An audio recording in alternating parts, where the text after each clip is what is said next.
లాలూ ప్రసాద్ కుటుంబాన్ని గతం తరుముతోంది. వదల బొమ్మాళి అంటూ కేసులు వెంటాడుతున్నాయి. నిన్న లాలూతో పాటు ఆయన సంబంధికుల ఇళ్లు, ఆఫీసులపై సీబీఐ పంజా విసిరితే ఇవాళ ఆయన కూతురు మీసా భారతి వంతొచ్చింది. ఢిల్లీలోని సైనిక్ ఫార్మ్స్ లో గల మీసా భారతి ఇంటితో పాటు మొత్తం 3 చోట్ల ఎన్ఫోర్స్మెంట్ డైరెక్టరేట్ అధికారులు సోదాలు చేపట్టారు. పలుమార్లు సమన్లు పంపినా పట్టించుకోని మీసా భారతిని ఆమె ఇంట్లోనే ప్రశ్నించారు ఈడీ అధికారులు. आ रहा हूँ भाई, आ रहा हूँ।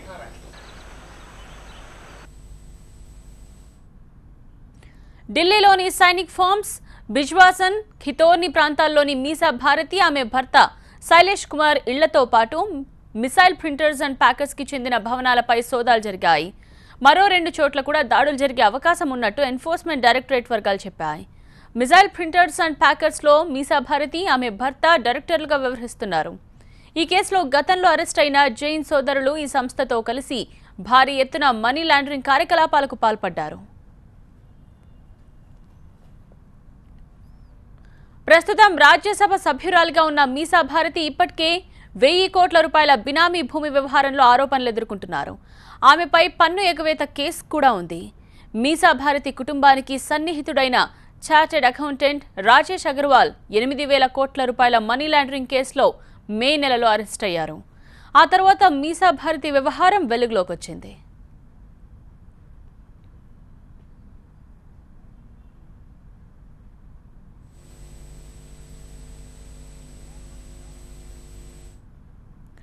మీసా భారతి ఆస్తులపై సోదాలు ఒకవైపు అయితే, లాలూ ప్రసాద్ యాదవ్ రైల్వే మంత్రిగా ఉన్న కాలంలో పూరి, రాంచీలోని బిఎన్ఆర్ హోటల్స్ ను భారతీయ రైల్వే నుంచి ప్రైవేట్ సంస్థలకు లీజ్ రూపంలో అప్పగించారు. ఇందుకు ప్రతిఫలంగా లాలూ యాదవ్ కుటుంబానికి పాట్నా పశ్చిమ ప్రాంతంలో 3 ఎకరాల భూమి నామమాత్రపు ధరకు దక్కింది. మొత్తం మీద లాలూ కుటుంబంపై వరుసగా జరుగుతున్న సీబీఐ, ఈడీ దాడులతో రాజకీయంగా ఎటువంటి పరిణామాలు ఎదురవుతాయన్నదే కీలకంగా మారింది. నితీష్ కుమార్ ప్రభుత్వానికి లాలూ పార్టీ అయిన ఆర్జేడీ మద్దతు ఉపసంహరిస్తుందా అనేది అసలు పాయింట్.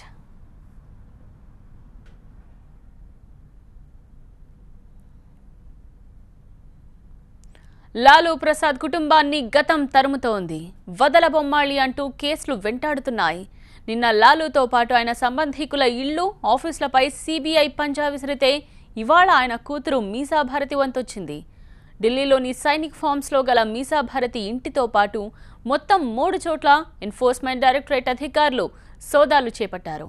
పలుమార్లు సమన్లు పంపినా పట్టించుకోని మీసా భారతిని ఆమె ఇంట్లోనే ప్రశ్నించారు ఈడీ అధికారులు.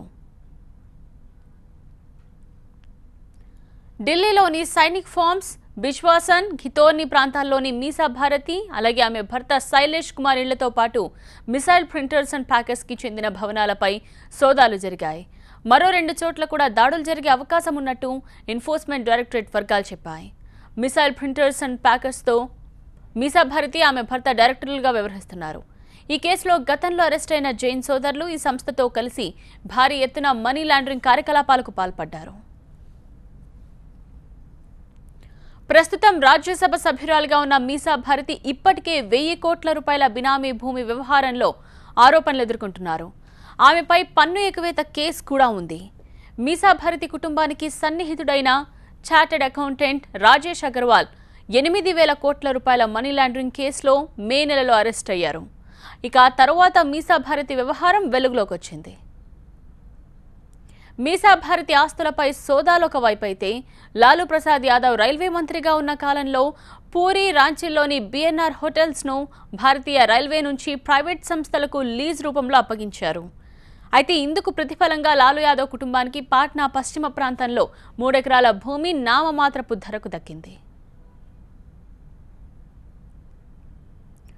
మొత్తం మీద లాలూ కుటుంబంపై వరుసగా జరుగుతున్న సీబీఐ, ఈడీ దాడులతో రాజకీయంగా ఎటువంటి పరిణామాలు ఎదురవుతాయన్నదే ఇప్పుడు కీలకంగా మారింది. నితీష్ కుమార్ ప్రభుత్వానికి లాలూ పార్టీ అయిన ఆర్జేడీ మద్దతు ఉపసంహరిస్తుందా అనేదే అసలు పాయింట్.